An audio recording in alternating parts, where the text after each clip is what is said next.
How much do you know about Antarctica? Welcome to the Everything Antarctica Podcast, where your hosts Matty Jordan and Jonny Harrison will answer all of your questions. We'll talk to globally recognised experts, discuss current affairs, news, and ultimately highlight why Antarctica should matter to you. Come on a journey as we unpack everything you've ever wondered about the world's most extreme environment.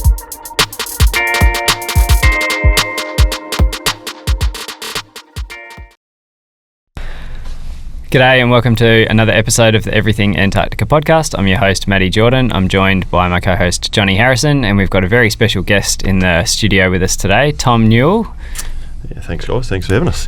Tom was the water engineer at Scott Base in the 2011-2012 season. He did the 2011 summer and then wintered over in 2012. And as part of his job, he was looking after the water infrastructure. So, Tom, do you want to tell us a little bit about, your background, what got you excited about heading down to the ice and working in Antarctica and what that process was like? Yeah, sure. I guess for me, I've got an engineering background, trade background, so exposed to a lot of those facets of the engineering life and world. So I guess how I got interested or how I found out about it was our workshop that I worked in. We used to have the American welders come through and do their testing tickets before they flew down, and just chatting to those guys, and obviously they'd been down there before and just managed to hear a few cool stories, and I thought this might tickle my fancy, and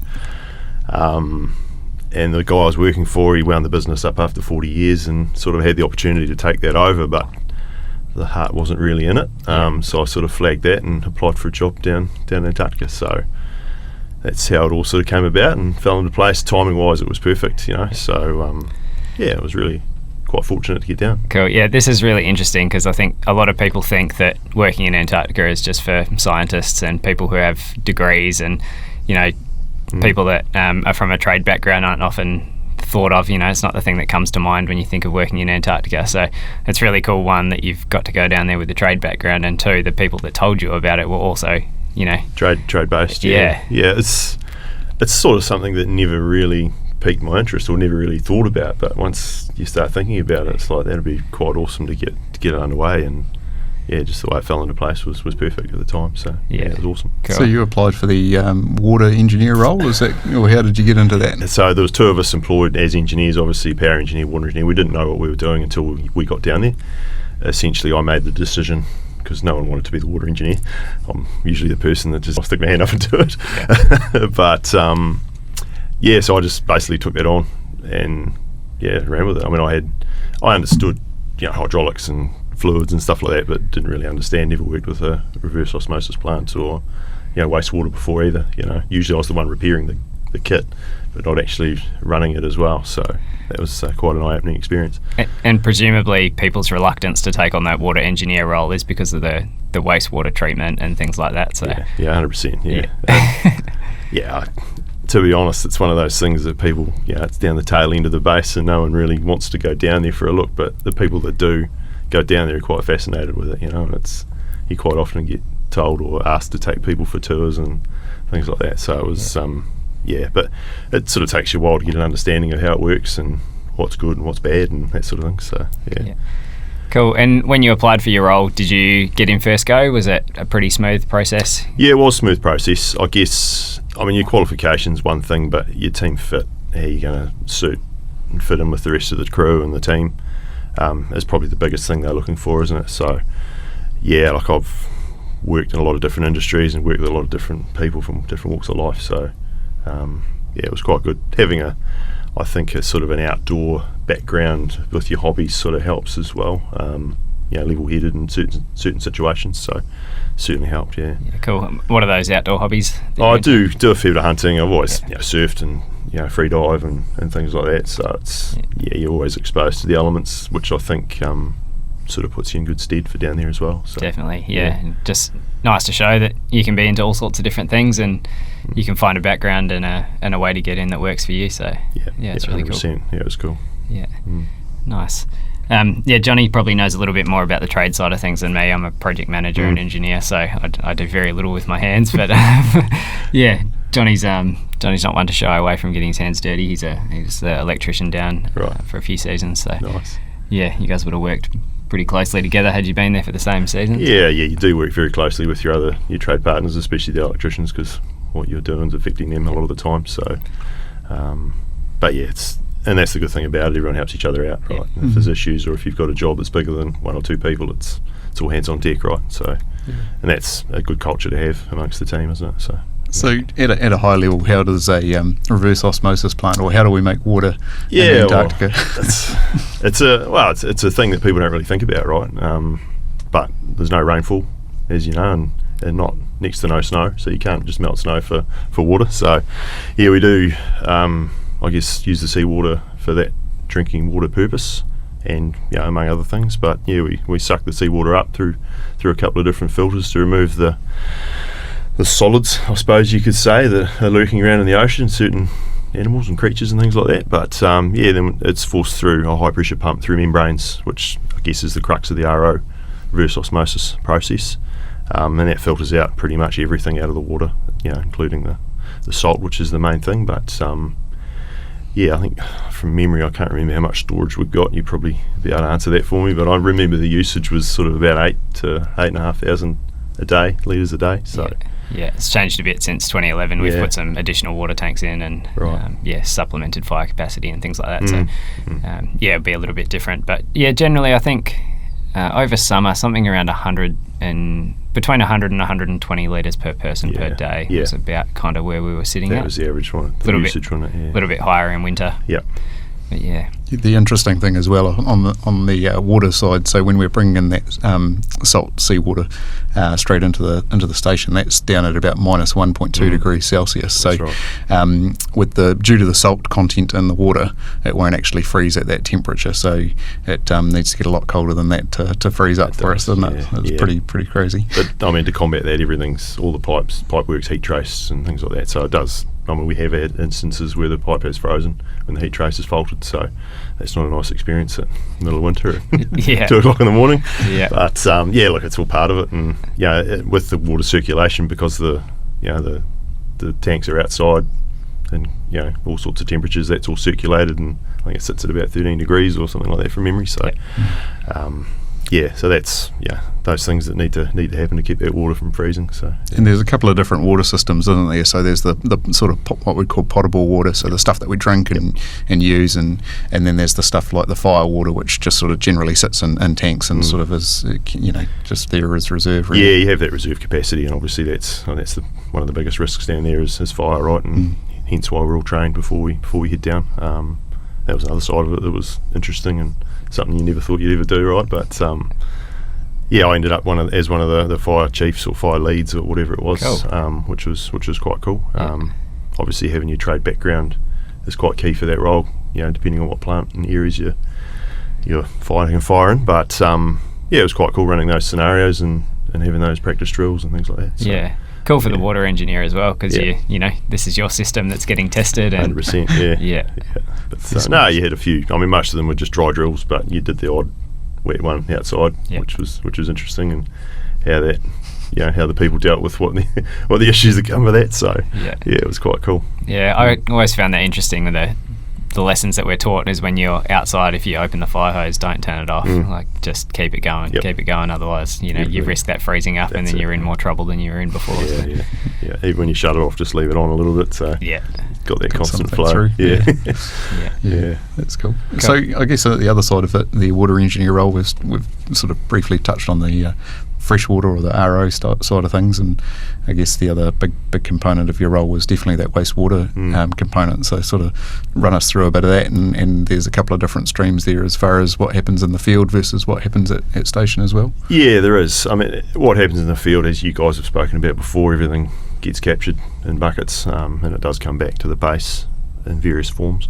Some of the times there could be 8 20-litre drums of pee that you've got to deal with in a day when people come back from long field exercises. But you just have to deal with that at the time. But look, it's essentially just like a small town aerobic system that's it's oxygenated, and there's bugs in there and eat the solids, and in the end what we actually discharge out into the ocean is pretty much drinkable. It meets world drinking standards. So it just shows you the environmental impact is very minimal with the waste stream. Obviously, we decant the solids out of the final product, which then gets sent back to New Zealand. And it's dosed with ozone, I presume. It still is, I'm not sure if it is, but that's how they sterilise the water before it gets pumped out into the ocean. So it's quite an interesting process. Yeah, and there's an interesting part of that system with the water that gets processed at the end that you say is clean. In winter, that sometimes gets circulated through the base for flushing toilets and things like that to reuse. Yep. So it's all about saving as much water as we can, and energy costs are quite high to process that water just for drinking. So if we can reuse some of that wastewater for flushing toilets, it's a great concept. Yeah, I think, it's already sitting at temperature, right? So you don't have to bring water up to a regular temperature from minus 1.9 degrees or whatever it is. It's sitting there at a flowable temperature. Yeah. It's well thought out, to be honest, the whole setup, which is it's quite good. So it always blew my socks off that the water goes out cleaner than it actually often comes in, as you sort of mentioned about the filters and stuff like that. Capturing all the stuff, and there's a whole lot of animals in the ocean. There's plenty of that stuff that kind of comes into the first stage filters, and not just the animals, but more importantly what they're leaving behind. Yeah, that's right. So I mean, it is a very pristine part of the world, right? But the ocean's the ocean. Still has creepy crawlies and things like that seem to get sucked up the pipe. So you must have seen some pretty interesting fish and stuff like that. Yeah, it wasn't too bad. You sort of had the same sort of things happen. There's quite large slaters that I don't know what they were called, but the scientists probably have a particular word for them. But they are interesting things. But if they're still alive, you chuck them back in. But the biggest thing was the seals hanging around the intake hole. They sort of put the wind up you when you head down there for a look and make sure nothing's frozen, and two big nostrils and eyeballs staring at you from the hole, but it's quite cool. And that's part of your role, to go around and sort of check all that infrastructure as well, so that wastewater intake, or the RO intake and the wastewater outfall and things like that. Yeah, look, it's with I guess the outfall where the intake is there's warm water being pumped out across that, which keeps that hole open at all times. But if that stops for any reason, it can freeze very quickly. So part of your general checks for the day is obviously going down and checking that and just belting a bit of ice off things. And but the biggest issue you have with that is when I didn't have that issue, but the ice, when it breaks out, and it can take away the gangway that's sitting out across the land and into the water, and there's a system there in place that you can lift it up and until things settle down a wee bit and drop it back down. But luckily I didn't have that issue. We didn't have the ice break right out when I was there. So the key thing to note on that is Scott Base is on Ross Island, and Ross Island is right next to the open ocean, and it's also right next to the Ross Ice Shelf. So what we're talking about here is essentially we've got a hole sitting in the sea ice down to suck water in straight from the ocean, and the issue is if we end up having all that sea ice disappear, then there's actually nothing to hold any of the other ice in and around it. So what can happen is those flows, when they start breaking up, they move, and with the tides they'll often cycle in and out, and with winds and things like that. So what can happen is if we've got our hose into the drinking water into the ocean, one of these ice flows could, a fair bit of mass, come along and wipe it out. So that's where you're saying it's real important to, in those times, make sure that we're lifting it up whenever we've got ice movement around, and then we put it back in. So you're at the mercy of Mother Nature there, and the tides wait for no one. So I have seen the sea ice blow out once, and it blows my mind how quick it moves. Like, you can have a full set of sea ice out the front of Scott Base and it can be gone in 20 minutes. But it can also come back in 20 minutes. That's the thing that blows your mind. It's crazy. My first winter, we ended up having the sea ice broke out, and then it ended up getting real cold real quick, and so we ended up having a whole bunch of we essentially had to get a hot water drill to reopen a hole so that we could actually re-establish the RO intake. And that was people out there all negative 40 degrees ambient air temperature, all rugged up with Herman Nelsons and hot water drills, which is good though. I mean, people understand the importance of that. That's it. You need it. You get into it. You've got a bit of capacity there for a couple of days, but you don't want to get any lower than that. But and the other thing is the speed at which the ice will grow is so quick. So the sooner you can get into it, the better it's going to be, right? Yeah. Cool. With the water production, so we've got two different streams, RO1 and RO2. So can you explain the difference between those two? Yeah, I guess RO1 is just going through the membrane plant once, and if you require the water to be even more pure, you send it through a second membrane.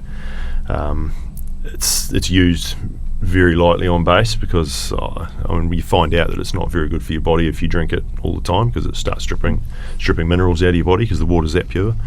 But yeah, the scientists use it a wee bit, and it is used for drinking in some cases on base, but not wholly and solely. Yeah, I got told that, I think day one everyone was just like, you'll taste the difference between RO1 and RO2. I mean, if you had 2 cups, I couldn't tell you which is which, but you could tell that there's a difference in the taste. Yep. And yeah, from that point onwards I just said, I'll just drink RO1. It's still super safe to drink. Yeah, there's also a little still on base as well that the scientists want distilled water as well, so it's another little facet to the job that a guy will come to you one day, I need 10 litres tomorrow. I'm like, okay.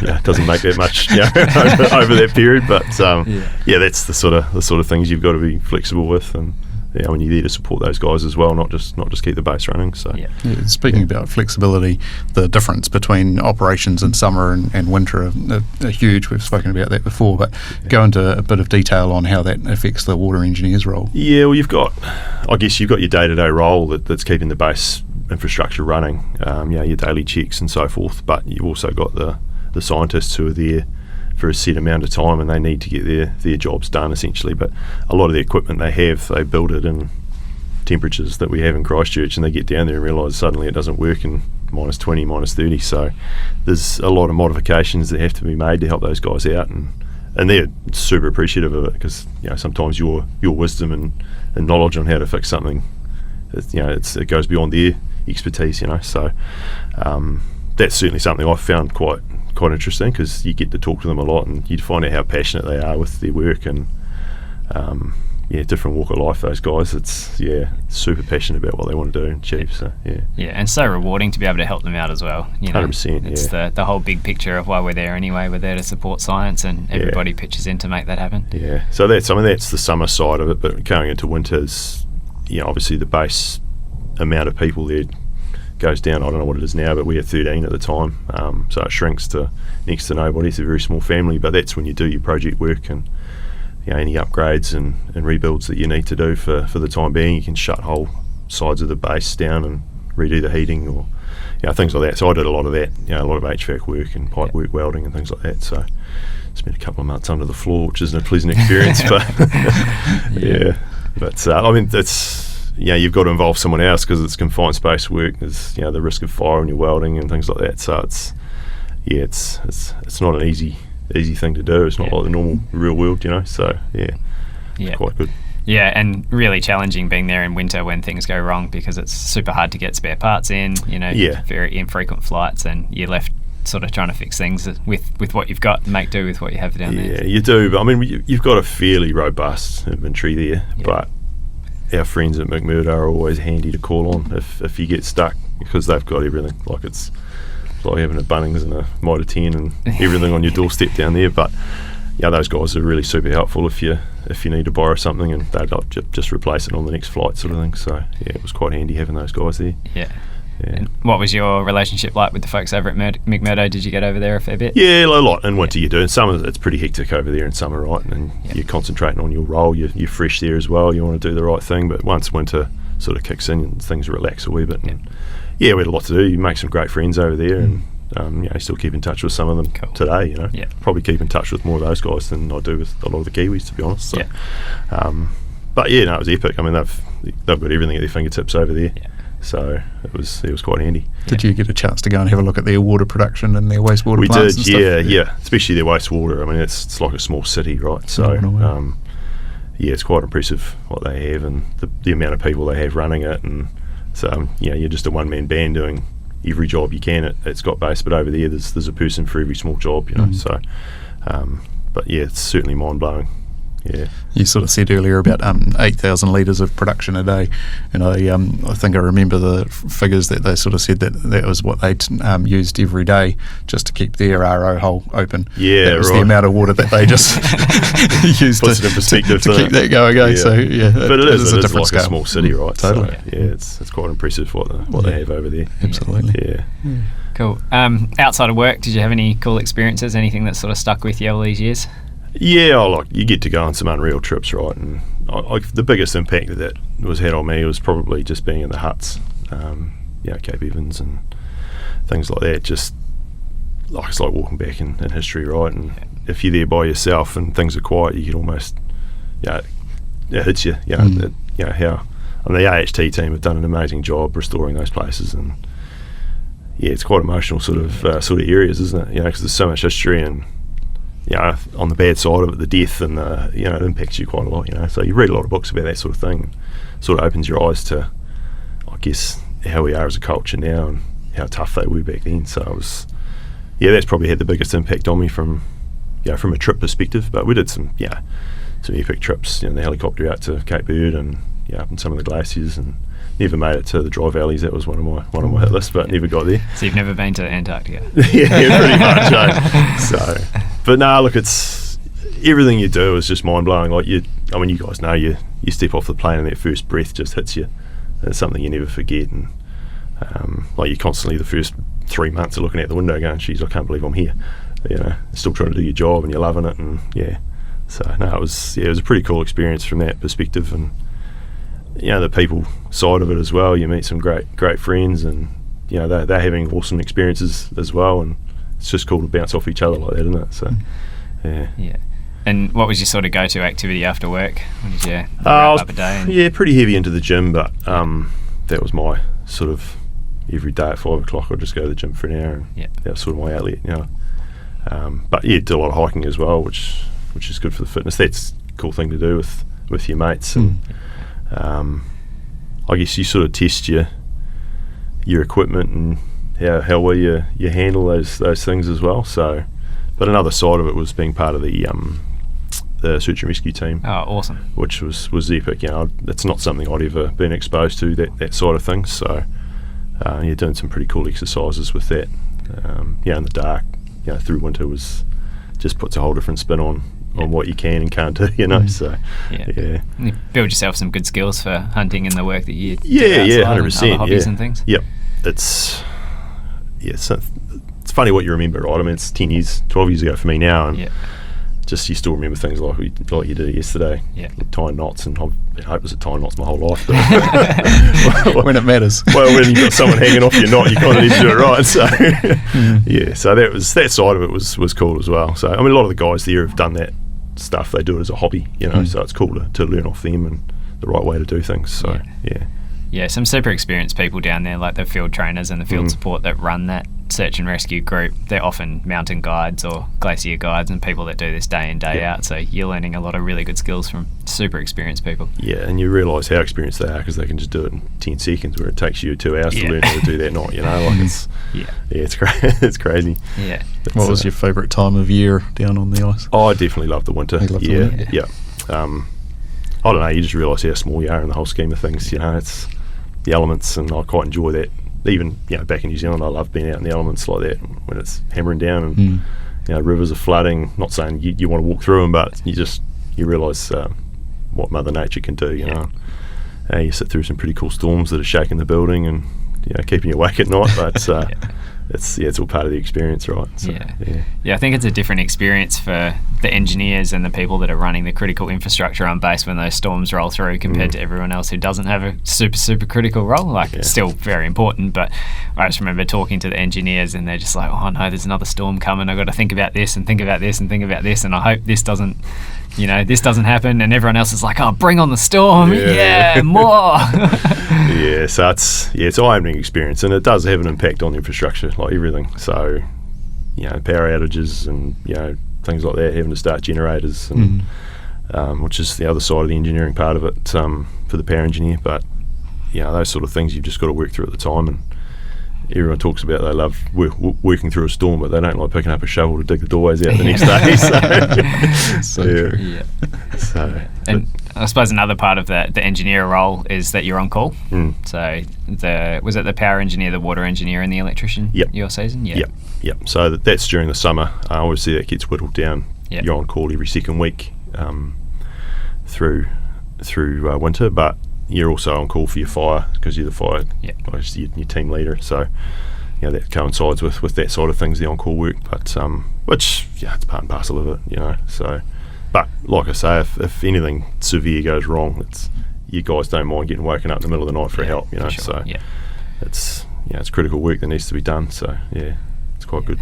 Yeah, it's pretty different in winter, when those alarms start going off. I remember I wasn't anywhere near the bedrooms with the alarms, so some of the rooms for the engineers have got the on-call buttons in there and the alarms that go off, but I wasn't anywhere near that. But I would often hear engineers walking down the corridor, sort of like 1, 2, 3, 4 a.m. because an alarm's gone off and they're gone to check something out. And sometimes it needs immediate resolution, sometimes it can wait for the morning, but it's the rooms that we get given, the engineers and the electricians, they're all sort of quite close to each other, but even though the alarm doesn't go off in your room, if it goes off next door, you still hear it, and you're like, oh, that's not me, I don't have to get up, but you're still thinking what it could be. So and sometimes you get up anyway just to check and make sure everything's all right. So it's quite good.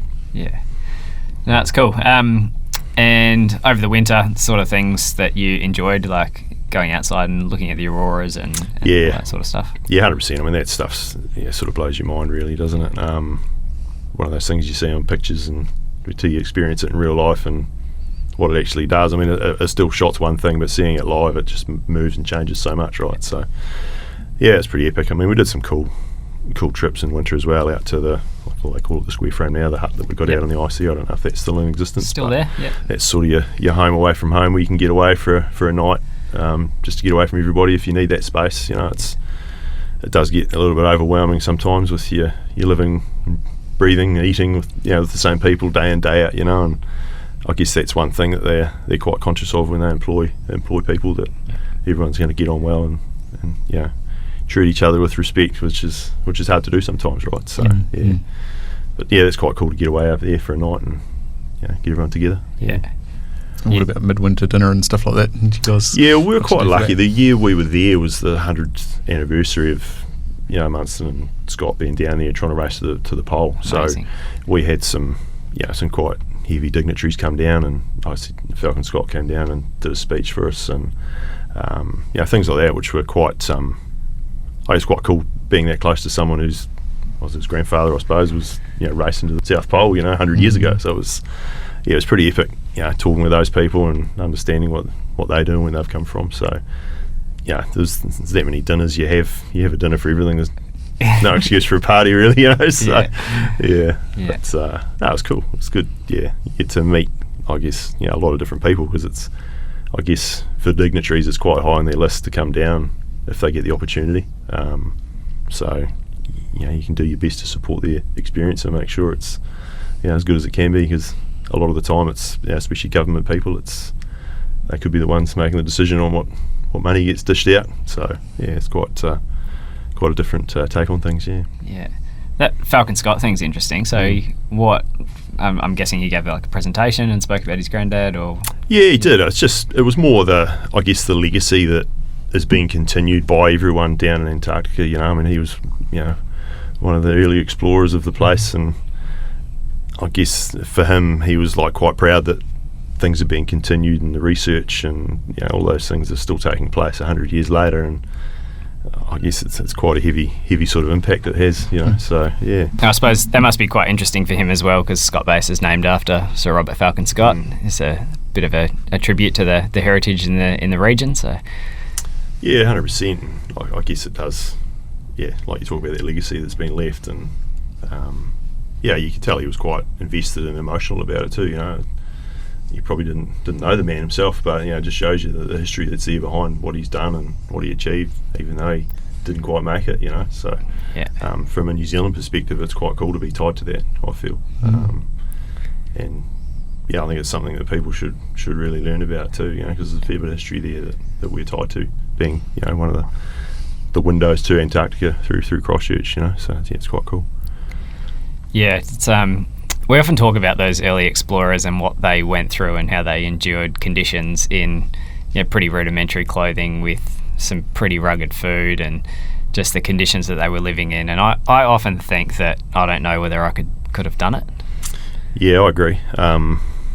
It's funny. I think it's probably a lot to do with just what you had. You didn't have a choice. That was the way you were brought up and what you did for work or whatever it was. And just, I guess, being exposed to those elements, it's just another step in the right direction for those people. They just think we've just got to get on with it, and they have their goals in mind, and I guess, and that's the hardships you got to go through to get there. Yeah. So, but yeah, I mean, the clothing's one thing. I mean, we're lucky with what we have these days. Yeah. It's crazy compared to what they had. But I mean, some of the stuff still works, right? Like especially the tents. Scott Polar tents, they haven't changed in 100 years. Yeah. So, I mean, that's testament to design, isn't it? So, yeah, and the testing that they put them through, It just, it blows your mind what they did. Like, they'd get 2 miles in a day, and that was a great achievement. Right, let's put camp up again, Yeah. So it must have been so demoralising for them. Yeah. Well, you think about water engineer, they set up their tent and then they spend 2 hours boiling some snow to get some drinking water to have a cup of tea. That's and then, it's such a massive part of the day, but it's part of their routine. It is, yeah. And trying to preserve gas and things like that, a lot of that comes into it, and they've only got so much they can carry. So, Yeah, for us, the people that aren't the water engineer, we take it for granted how easy it is just to walk up to a sink and turn on a tap and you get fresh drinking water and hot cup of tea. It's funny the take on that, isn't it? Like you start looking at things a little bit differently when you're involved in that. But yeah, from a good side of it, it's but you do get the other side where people sort of take the mick a wee bit and don't really understand or care about it, So it's certainly an experience being involved in that side of it. Yeah. Certainly nothing I'd ever done before, so it was quite cool. Yeah. Did you have a partner and kids when you went south? Had a partner, didn't have kids, but we'd only met sort of 4 months. Okay. Like when we met, she knew I was going away for a year, so it was testing times while I was away. But yeah, we're now married and got a couple of kids, so it's awesome. Yeah, it's quite cool the way it worked out. So. Pretty chuffed she stuck by me while I was away for a year. So it certainly wasn't easy, but it makes you appreciate what you don't have when you get home. It's not just that sort of things, but I got a new appreciation for the mountains while I was away because I just missed it so much. I did a lot of hunting when I was young, and then sort of shifted to Australia and sort of grew away from it a bit. And when I shifted back to New Zealand, I was like, I'll get back into it one day. But that sort of gave me an appreciation for the hills and the trees and the bush and the rivers and that sort of thing, being down there for so long. So it was quite cool to get back into that when I got home. Yeah. We often talk about the transformation of just your general experience and appreciation and how grateful you are for certain things, and I think it's almost impossible for someone to go south and not have that realisation or an appreciation for the things that they're missing, and then stop taking things for granted. It does have a profound impact on you. On your personality, I feel, as well. You want to talk about it a lot in your experiences, but you don't want to overdo it because people probably just get sick of hearing about it. Like it's great talking to guys that have been there because they get it, right? And, but people love hearing the stories, but to get an appreciation or an understanding, you've got to be there, right? And that's something you just never forget. So it's pretty cool, that's for sure. That balance between talking about it and not talking about it is interesting. My partner uses it to her advantage all the time. If we're out in a social situation and someone's, small talk, what do you do, blah, blah, blah. She's like, oh, I work in real estate, but my partner's been to Antarctica. And then she just walks off. And I'm like, okay, great. Well, I guess I'll carry this conversation on. And use me for the next hour. And it's often hard to get away, and she'll often wave at me from the other side of the room and just be like, grin. Thumbs up, you're doing a good job. Keep at it. So.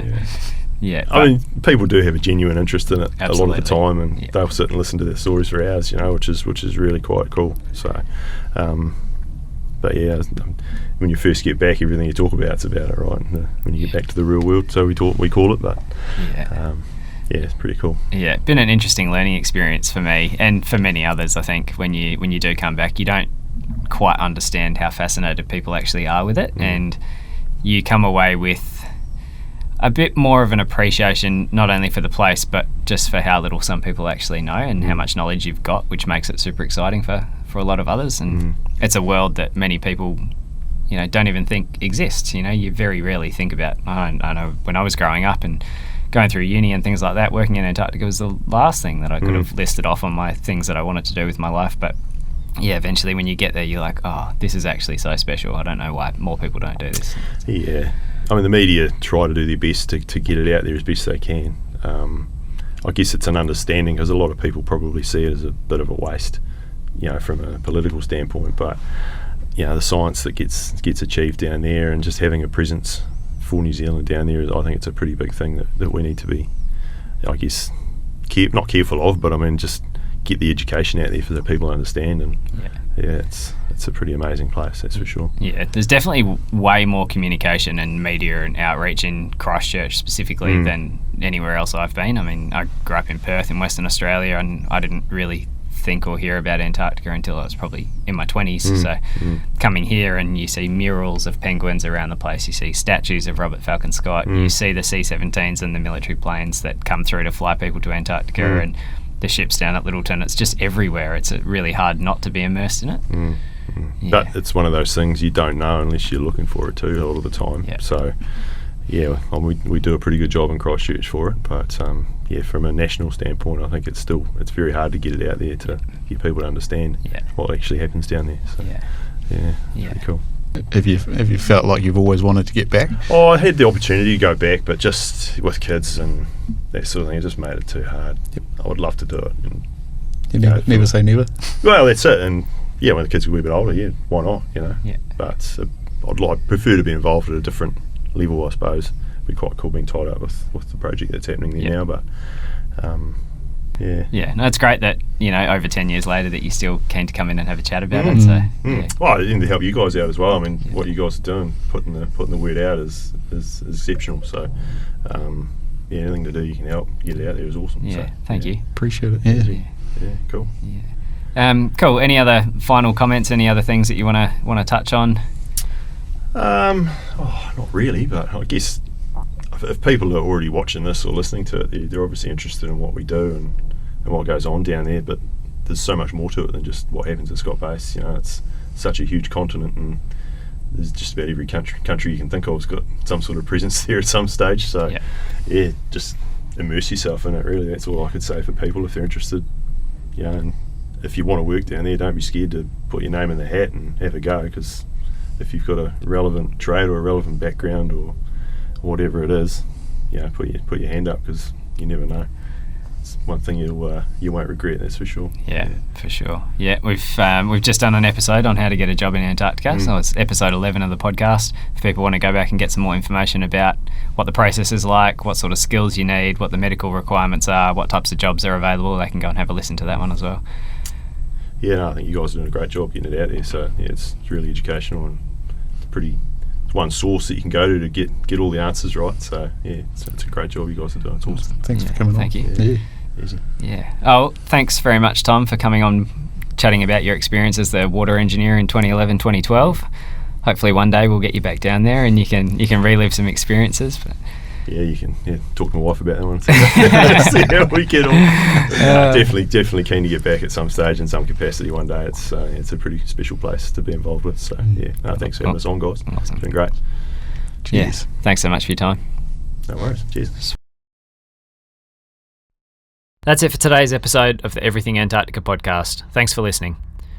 If you want to find out more about us as hosts, you can find us on Instagram at Matty K. Jordan and at Jonny Harrison NZ. We're also on socials. You can find us at Everything Antarctica. This episode will be released on all streaming platforms, and the long-form video will be found on YouTube. Check us out wherever you listen to your podcasts.